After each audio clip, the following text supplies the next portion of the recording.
Vamos à nossa prece. Vamos juntos com o Mestre Jesus nesta manhã, recebendo a luz do conhecimento, da doutrina que Ele nos deixou. Pedindo que a nossa palestrante desta manhã traga fundo aos nossos corações a mensagem do Mestre Jesus.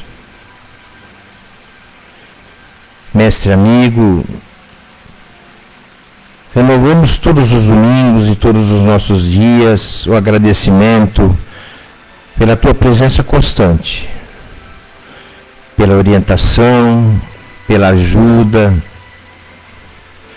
pela luz do conhecimento.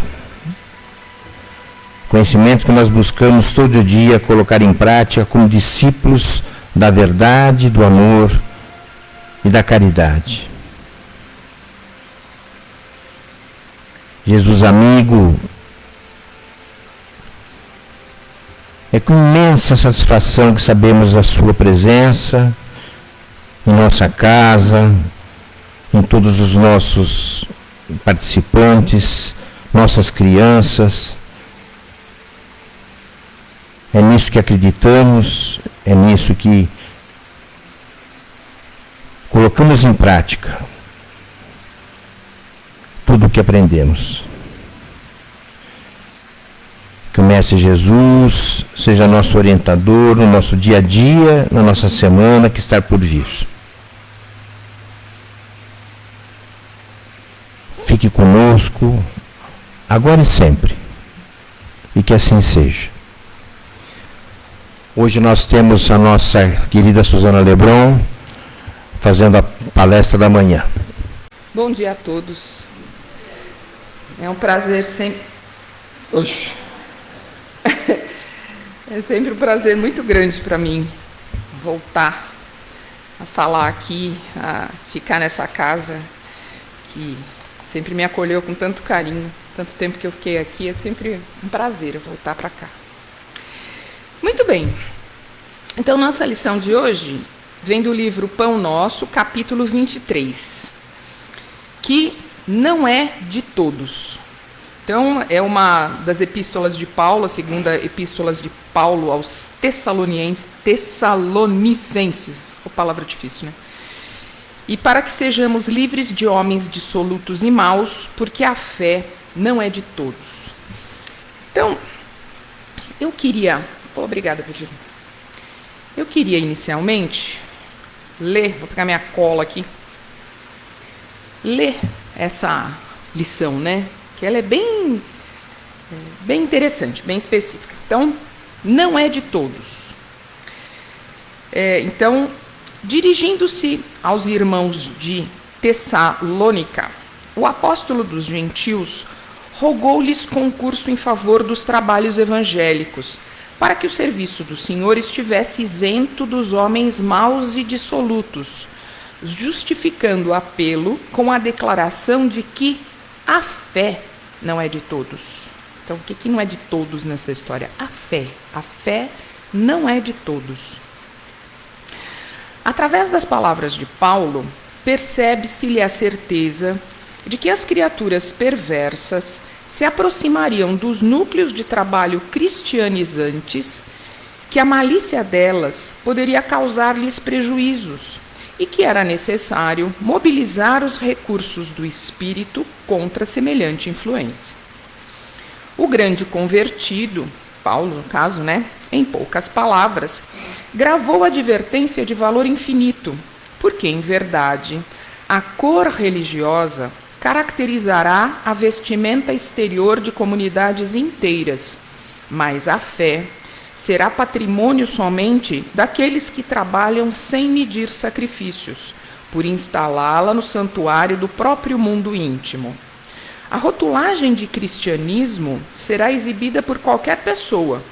Todavia, a fé cristã revelar-se-á pura, incondicional e sublime em raros corações. Muita gente deseja assenhorar-se dela, como se fora mera letra de câmbio, enquanto que inúmeros aprendizes do Evangelho aí invocam precipitados, qual se fora borboleta erradia. Esquecem-se, porém, de que se as necessidades materiais do corpo reclamam esforço pessoal diário, as necessidades essenciais do espírito nunca serão solucionadas pela expectação inoperante. Admitir a verdade, procurá-la e acreditar nela são atitudes para todos. Contudo, reter a fé viva constitui a realização divina dos que trabalharam, porfiaram e sofreram para adquiri-la. Muito bem. Então, para mim, a primeira coisa que me deixou assim pensativa, né, nessa frase é que a fé não é de todos. Como assim a fé não é de todos? Né? Então, por que a fé não é de todos? Faz a gente pensar, né? Como assim ela não é de todos? Então, será que alguns nascem com fé e outros não? Será então que ela é um dom? Né? Ela é um dom divino? Ou será que só quem tem alguma religião é que tem fé? Então, o que será? Como é que será essa fé que Paulo colocou aí, né? Por que ela não é de todos? O que ele quer dizer com isso? Então, antes de mais nada, eu fui procurar na parte científica.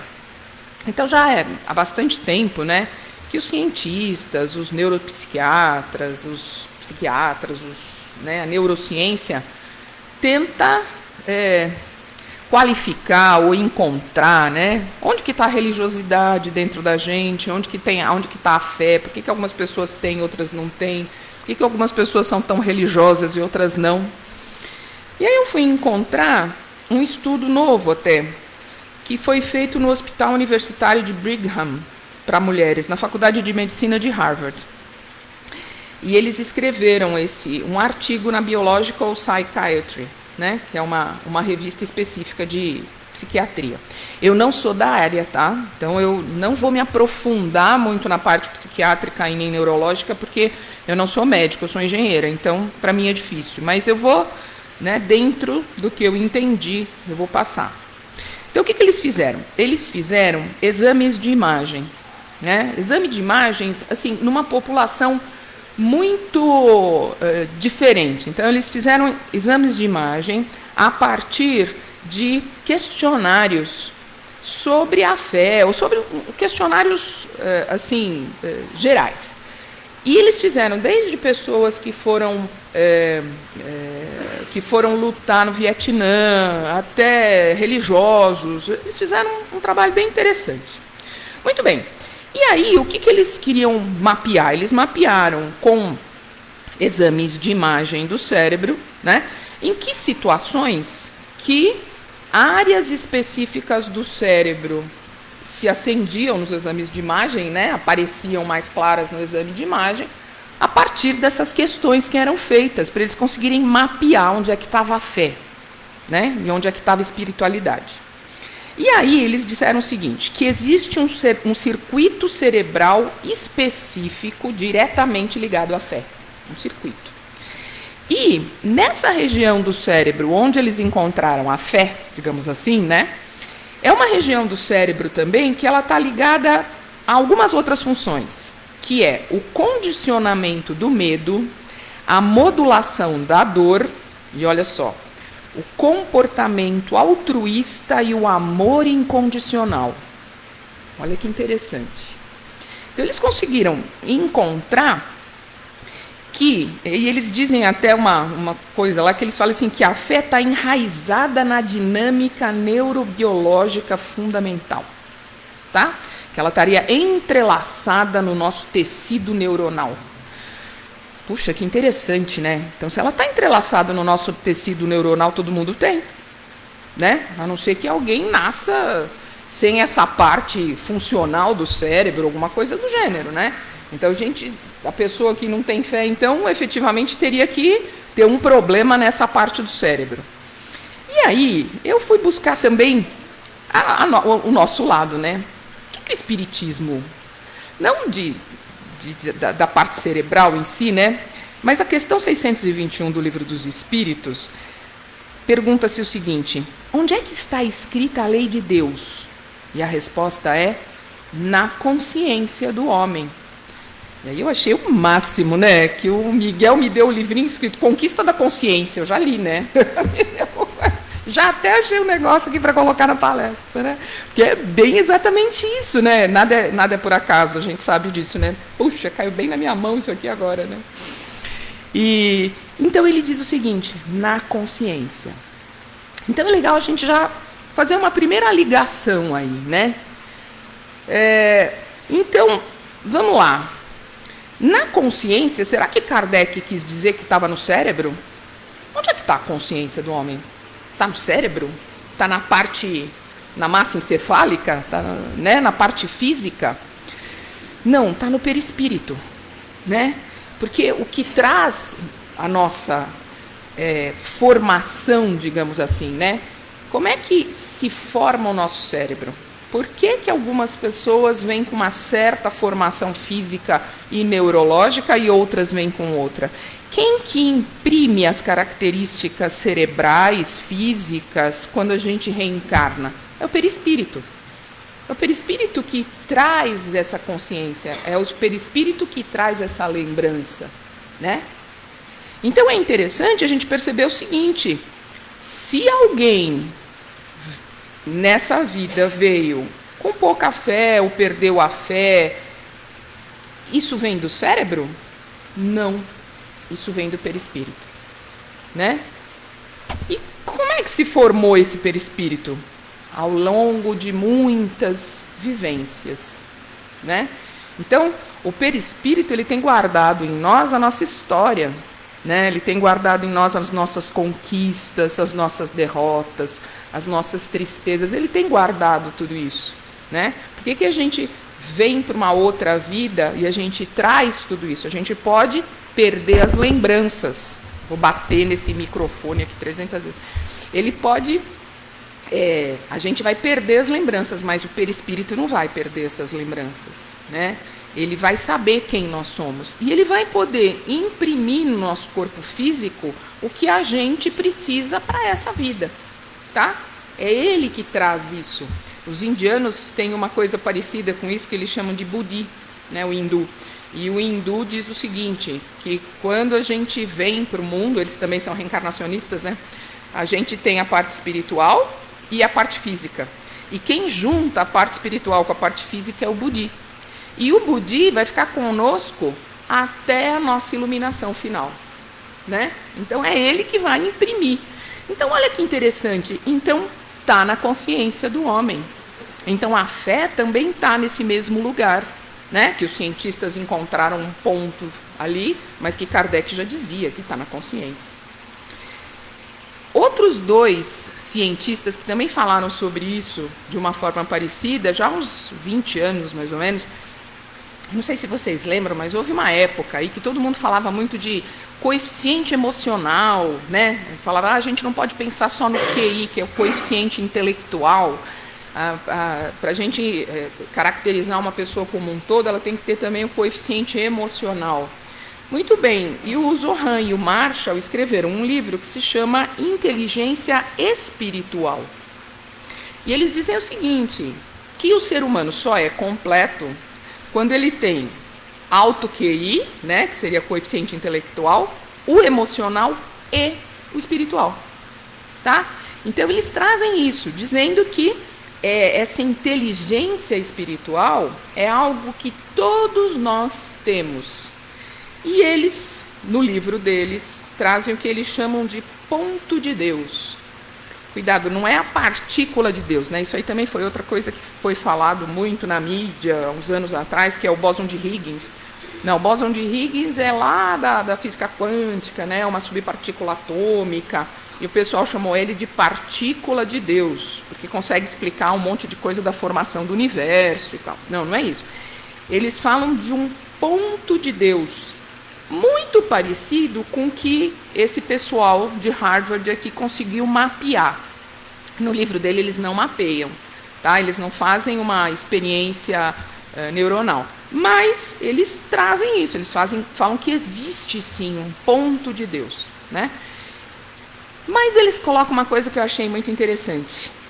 Eles dizem que é o seguinte: é inato do ser humano. Ou seja, todo mundo tem o ponto de Deus. Todo mundo tem esse circuito cerebral que está ligado à fé. Isso é inerente ao ser humano, todo mundo nasce com ele. Puxa vida, então, se todo mundo nasce com ele, vou voltar lá para a frase do Paulo: a fé não é de todos, né? Então, se todo mundo nasce com ele. E ainda, é interessante que eu me aprofundei, mas sem entender muito da área, né? Esse grupo de pesquisas aqui de Harvard, ele chega a mapear, por exemplo, as pessoas com Parkinson. Então, eles dizem o seguinte: não é porque a pessoa tem Parkinson que ela não tem mais fé, mas o Parkinson afeta algumas áreas específicas ali da região da fé, né? Então, eles chegam até a fazer uma discussão mais aprofundada, que eu nem vou entrar aqui, porque eu também não entendo, não sou dessa área, né? Mas, de qualquer forma, esse ponto de Deus existe. Eles dois colocam.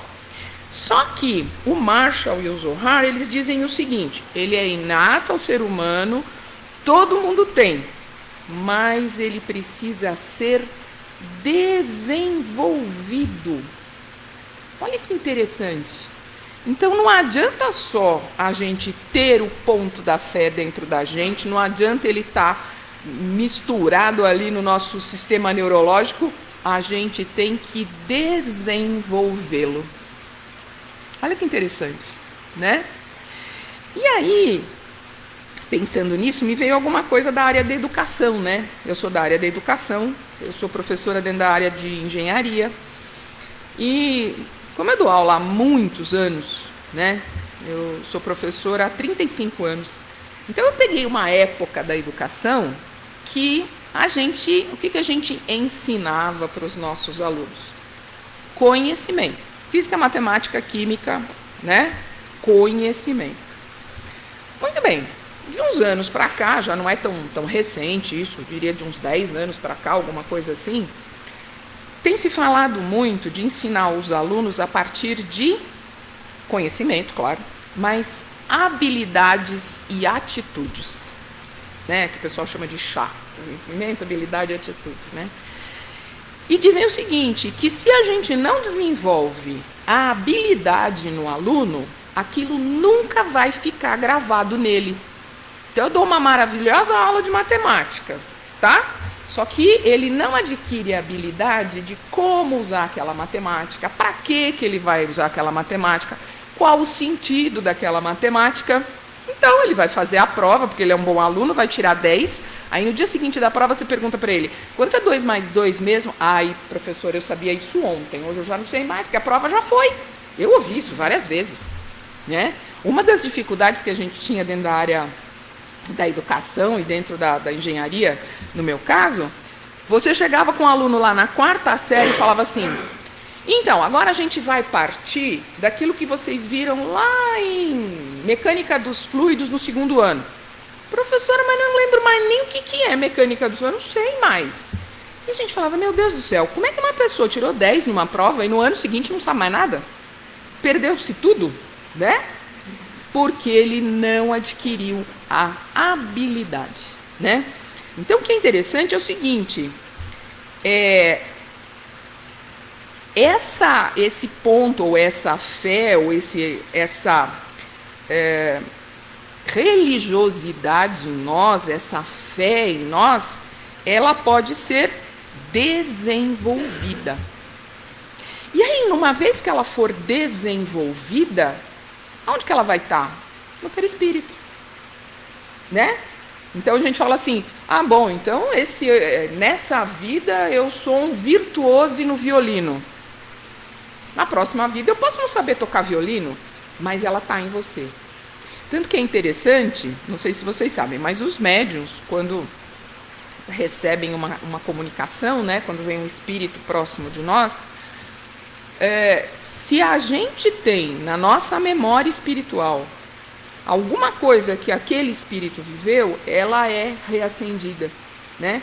Então é fácil para a gente relembrar alguma coisa.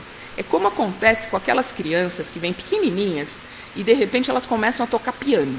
Aí a gente fala assim, meu Deus, essa criança nunca viu um piano na vida, de repente ela está tocando Brahms, como é que pode ser isso? Né? Ela traz aquela lembrança. Aquilo então está gravado em algum lugar. Aonde? No perispírito. Né? Então isso é bem interessante, porque a gente tem que lembrar que esta habilidade, ela é construída. Mesmo em quem não tem, mesmo em quem não tem. Né? Então, uma experiência que eu passei na faculdade o ano passado. Eu estou com um projeto lá que eu estou fazendo facas. Eu sou engenheira metalurgista, então, para fazer com que os meninos e as meninas adquiram uma habilidade real, né? Não adianta eu explicar para eles o que é um forjamento, o que é uma usinagem, o que é isso, se eles nunca puseram a mão na massa. E aí eu pensei o seguinte, eu tentei fazer eles porem a mão na massa em alguma coisa legal, né? Alguma coisa que eles gostam. Então eu falei assim, vamos fazer faca, né? Tô com fila, imagina, né? Todo mundo está querendo fazer faca. E aí eu tive uma aluna o ano passado, que esse ano voltou a ser minha aluna, Ana Beatriz. Se ela tiver 1,5 m, é muito. Ela deve pesar uns 40 quilos. Magrinha, pequenininha. Aí ela entrou na minha sala morrendo de medo, né? O Guilherme estava junto dando aula para ela também. Entrou na minha sala morrendo de medo. Ela fez assim, professor, o sonho da minha vida é conseguir fazer uma faca, mas olha o meu tamanho. Como é que eu vou fazer uma faca? Falei, com esforço, minha filha. Né? E do lado dela, ela tem um amigo, que eles vivem juntos, estão sempre juntos. O menino deve ter 2,5 m de altura por 3 de largura.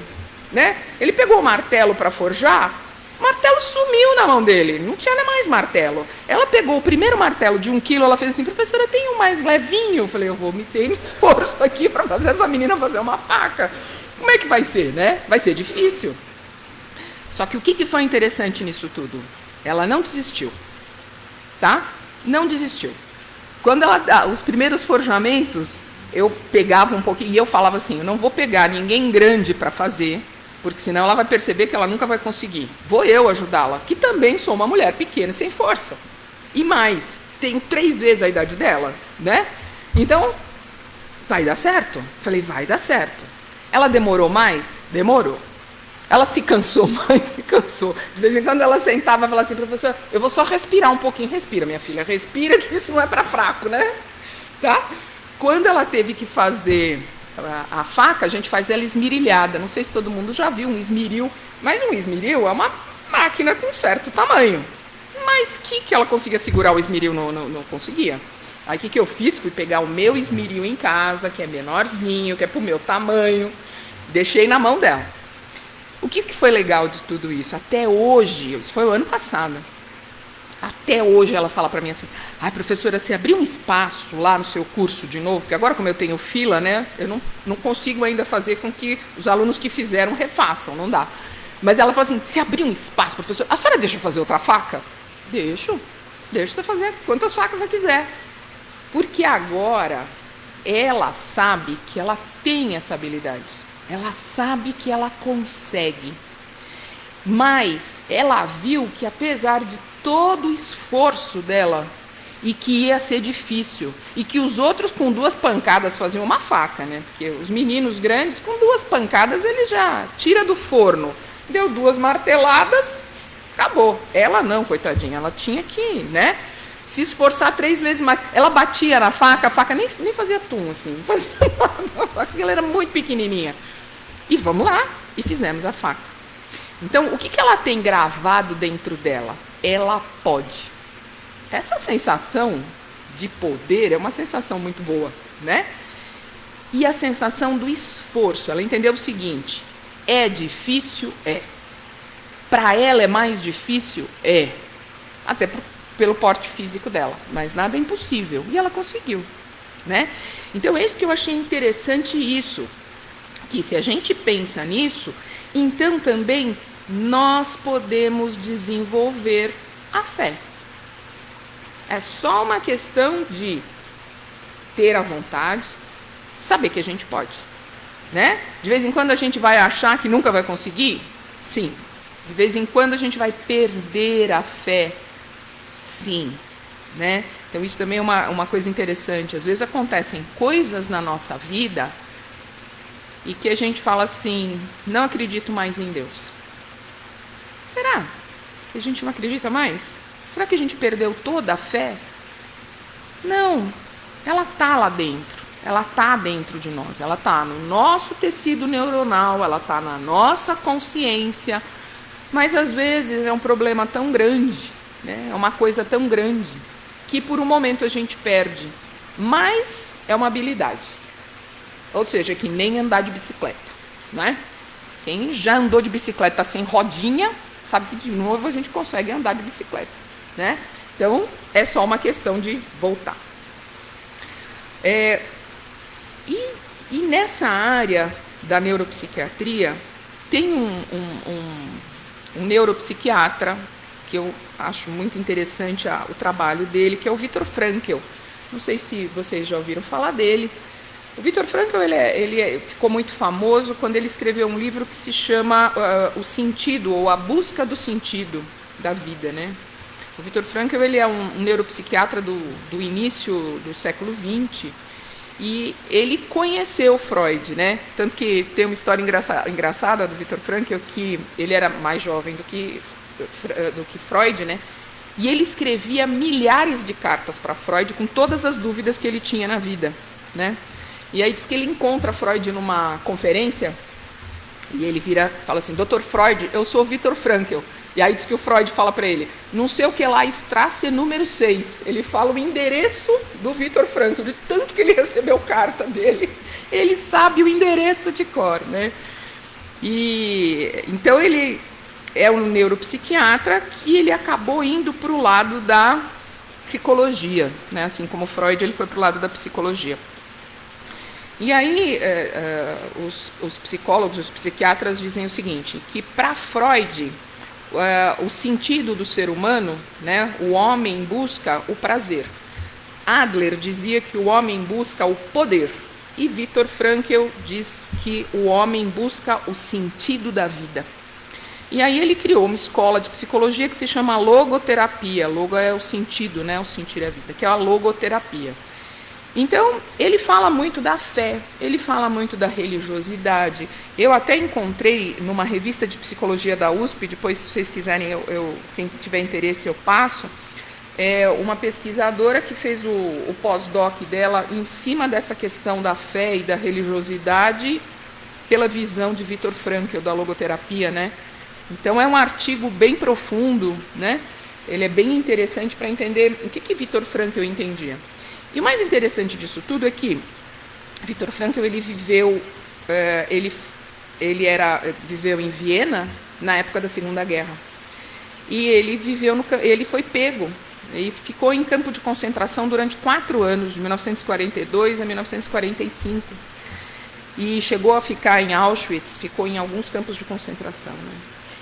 E da onde veio a logoterapia mais forte mesmo? Ele já trabalhava com alguma coisa antes disso, né? Mas onde ele escreveu mesmo esse livro e que ele fundou mesmo a logoterapia, foi que ele percebeu que é o seguinte, várias pessoas, inclusive ele, ficaram 4 anos no campo de concentração aguentando qualquer coisa e nunca pensaram em se matar, nunca pensaram em suicídio. Eles iam ficar lá e aguentar o que fosse necessário, porque eles queriam sair dali. Só que várias delas, depois que saíram, se suicidaram. E ele não conseguia entender por que isso acontecia. Ele falou, mas por que isso acontece? Por quê? Porque elas perderam o sentido da vida. Quando elas estavam dentro do campo de concentração, o sentido da vida para elas era sair dali, voltar a viver aquilo que eu tinha. E ele mesmo conta que ele perdeu os pais, perdeu os irmãos, perdeu a esposa dentro do campo de concentração. E a única pessoa que sobreviveu foi uma irmã dele que foi para a Austrália, que conseguiu fugir para a Austrália, né? E ele ficou sozinho. Então ele diz o seguinte, que quando ele volta, ele não enxerga mais o sentido da vida. E ele também pensa em suicídio. E aí ele fala, opa, tem alguma coisa aqui. Por que eu estou pensando em suicídio agora, se lá dentro, quando eu sofri todos aqueles horrores, eu não pensei? Né? O que me fez pensar no suicídio agora? E aí ele desenvolve a logoterapia, né? Que é uma terapia para que a pessoa volte a ter o sentido da vida. E ele fala sobre a fé também, né? Ele diz que as pessoas que têm fé, a vida delas tem sentido, né? Então ele diz o seguinte, que quem tem fé já tem escrito qual é o sentido da vida. Eles não precisam buscar, porque a vida delas faz sentido, porque elas têm fé, elas têm religiosidade. E ele tem uma frase que eu acho muito bonita, que ele diz o seguinte: quem não se sente firme na sua própria fé, se agarra com ambas as mãos a um dogma inalterável. Quem está seguro na sua fé, no entanto, dispõe das mãos livremente e as estende para os seus semelhantes, com os quais está em comunicação existencial. Linda, né? Eu acho essa frase do Viktor Frankl maravilhosa. Quer dizer, é isso mesmo. Muitas pessoas estão construindo a fé. E eu vou dizer mais. Todos nós aqui, inclusive eu, estamos construindo a fé. Por quê? Porque nós não somos nenhuma Madre Teresa de Calcutá, nenhum Divaldo, nenhum Chico, né? A gente ainda está construindo a nossa fé. A gente sabe que ela existe, a gente se agarra a ela, né? De vez em quando a gente dá umas bambeadas, mas a gente está construindo a nossa fé, porque ela tem que ser construída. Se ela não for construída, ela não vai ser uma habilidade. Olha só, né? Então a gente tem que construir a nossa fé. Isso a gente vê claramente, né? Tem pessoas que, nossa, tem uma vida sofrida, uma vida triste, né? Você fala, meu Deus, como essa pessoa ainda tem fé, né? Porque essa fé, ó, já está no perispírito dela, já está gravada dentro dela. E outras pessoas acontece uma coisinha desse tamanho, não tenho mais fé, não tenho mais fé, não acredito mais em Deus, Deus me abandonou, né? Então, não é possível, isso tem que vir escrito em algum lugar, né? E isso está lá atrás. E Nietzsche diz uma coisa que eu também acho muito interessante. Quem tem um porquê viver pode suportar qualquer como. Dá para entender? Então, se eu tenho um porquê viver, eu aguento qualquer coisa. Porque eu tenho porquê viver. E aí eu consigo aguentar a qualquer coisa, né? Então, a fé é um movimento de autorrenovação, de sempre a gente se transformar, né? Se transformar pela fé, por saber que a gente pode, que a gente tem um sentido da vida, o porquê viver. E aí é interessante que aqui no livro o Emmanuel disse, e aqui eu vi um do Carl Jung, olha que legal. Vê, onde é que está? Ele diz o seguinte, aqui no Note Bem, que ele disse o seguinte, ó, Jung, que também, né, é um neuropsiquiatra. A consciência, e aí vamos entender essa nossa consciência como nosso perispírito aí, né, é a capacidade de discernir o bem do mal, o ético do anárquico. E aí ele fala aqui, que eu quero ler esse livro, nunca li, no livro A Resposta a Jó, que Carl Jung analisa o comportamento de Jó na miséria, porém mantendo-se confiante e tranquilo. Então o Carl Jung faz uma análise, deve ser bem interessante esse livro dele. E é legal, deem uma lida depois na conquista da consciência, que acho que não é o assunto de hoje, mas como que a gente conquista isso, né? Pelo caminho do bem, pelo caminho do amor, pelo caminho do altruísmo, né? Do amor incondicional, daquilo que está realmente escrito no nosso perispírito e no nosso cérebro, né? Na parte do cérebro. E aí, no livro aqui, né, na nossa lição, a gente vê o seguinte, que tem algumas pessoas que ela tem acesso à informação, ela sabe repetir os discursos de fé, né?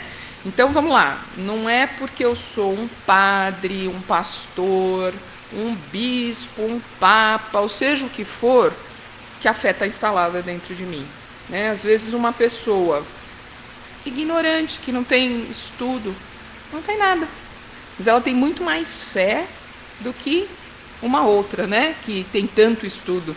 Tem uma historinha espírita, né? Que diz que tinha um grande orador espírita que ele fazia palestras maravilhosas, todo mundo chamava ele para palestras, né? E ele era muito orgulhoso das palestras dele, as palestras eram maravilhosas, porque ele era muito inteligente, ele conhecia toda a doutrina, todo o evangelho, muito bem. E tinha um senhor que era o faxineiro, e toda vez que tinha as palestras, ele gostava das palestras dele. Ele falava assim que ele entendia só metade do que aquele senhor falava, porque ele falava muito rebuscado, e ele conhecia palavras muito imponentes, né?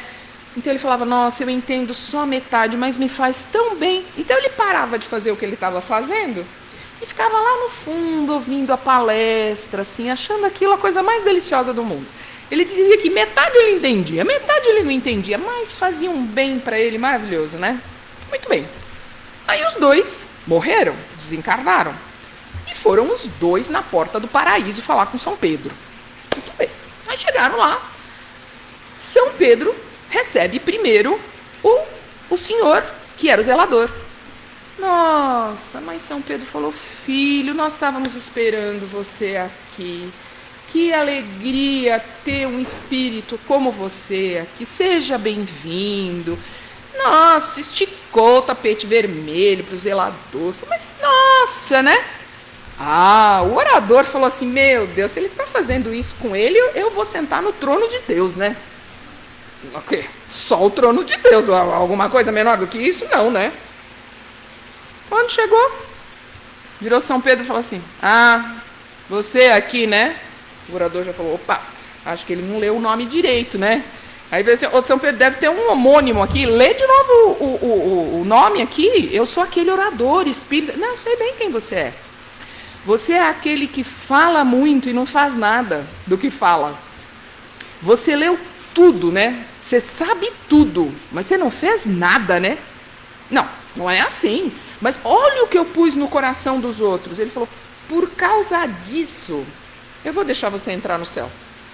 Porque aquilo que você falou tocou o coração dos outros. Então, alguma coisa boa você fez. Mas de tudo que você falou para os outros fazerem, o que você fez? Nada? Então, meu filho, você não vai sentar em trono nenhum. Você vai sentar no cantinho, que nem a gente faz com criança, né? E pensa naquilo que você fez. Pensa na próxima para fazer direito, né? Então, é aí que Paulo coloca que a gente tem que ter cuidado, vou reler as palavras dele, né? Com as criaturas perversas que se aproximam dos núcleos de trabalho cristianizante, que a malícia delas poderia causar prejuízos e que será necessário mobilizar os recursos do espírito contra semelhante influência, né? Então, isso não tem nada a ver com religiões específicas, isso tem a ver com o ser humano, né? Se a gente for pensar o que os cristãos fizeram no passado em favor da fé, dizimaram populações inteiras em favor da fé, né? Então, a palavra de Jesus continuava a mesma. O que estava escrito era igual. Então, o problema não é a religião. O problema é o ser humano, né? Que ainda não tem a fé construída dentro dele. E aí é o que a gente precisa fazer, né? Construir a nossa fé, apesar das religiões, apesar de tudo, né? Porque a gente vai encontrar, sim, pessoas que vão se aproximar, né? Eu tenho amigos, por exemplo, né? Que são da Umbanda. Eu gosto muito do pessoal da Umbanda. Eu tenho muito respeito pela Umbanda, muito respeito, porque o trabalho mediúnico que eles fazem não é para qualquer um. Eu sou médium kardecista já há quase 40 anos, e o que o pessoal da Umbanda faz, eu não consigo fazer. Eu não tenho força para isso. E eles são gente muito boa e trabalham no bem, como qualquer um, né? Mas eu tenho um amigo que ele tem um convívio com pessoas de outras igrejas, né? E ele é da Umbanda. E um dia ele estava com a guia, não sei se vocês sabem, o pessoal da Umbanda usa um colar de continhas, que é uma guia. Para eles é uma amuleto. Eu não entendo muito, então eu não posso explicar muito bem para que serve a guia. Mas assim, eu sei que é como se fosse um amuleto. Eles usam aquele colar por dentro da roupa. E ele estava com a camiseta e estava aparecendo a guia dele.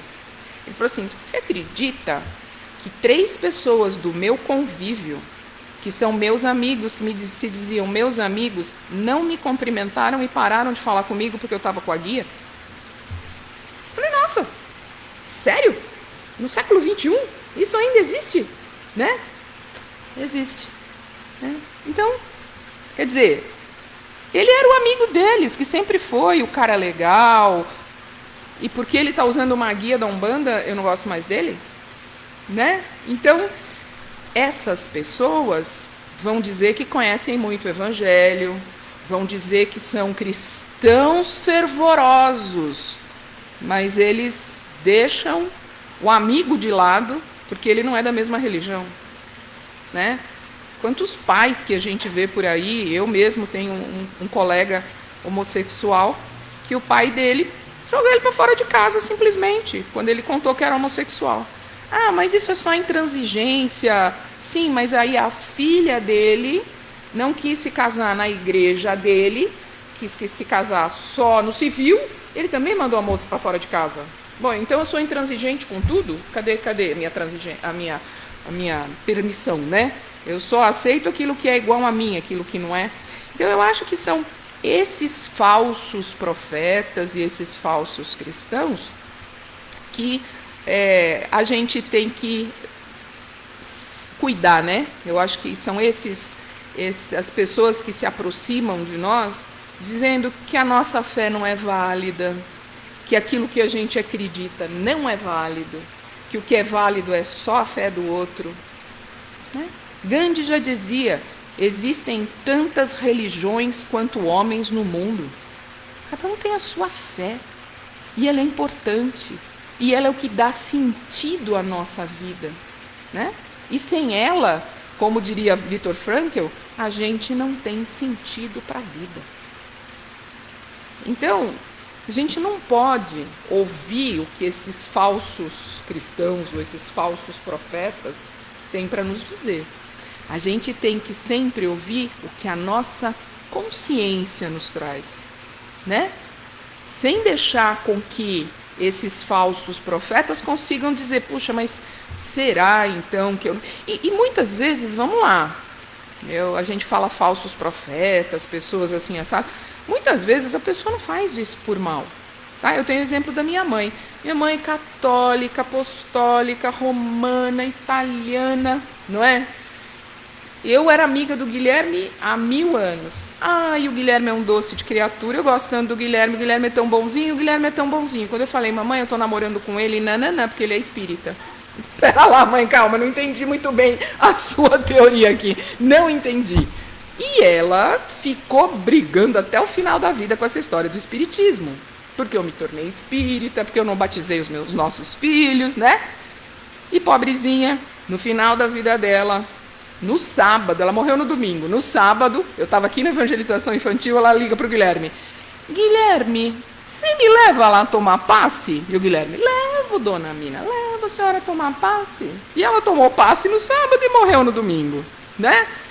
Então, e ela falava para mim assim: mas eu não sou espírita. Não precisa, mãe, você não precisa ser nada, você só precisa acreditar na sua fé. Né? Você não precisa acreditar na fé dos outros, você tem que acreditar na sua fé. Mas se ir no centro, tomar um passe, assistir a palestra te faz bem, vai. Qual é o problema? Né? A fé é de cada um. Ela está dentro de nós. Mas ela tem que ser construída dia a dia.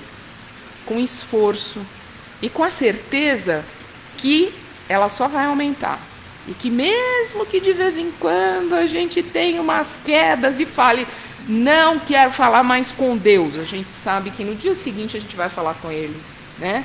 Porque Ele está lá dentro da nossa consciência e, como dizem os neurocientistas, dentro da nossa rede neural. Mais do que isso, impossível. Tá bom? Obrigada. Faço a prece.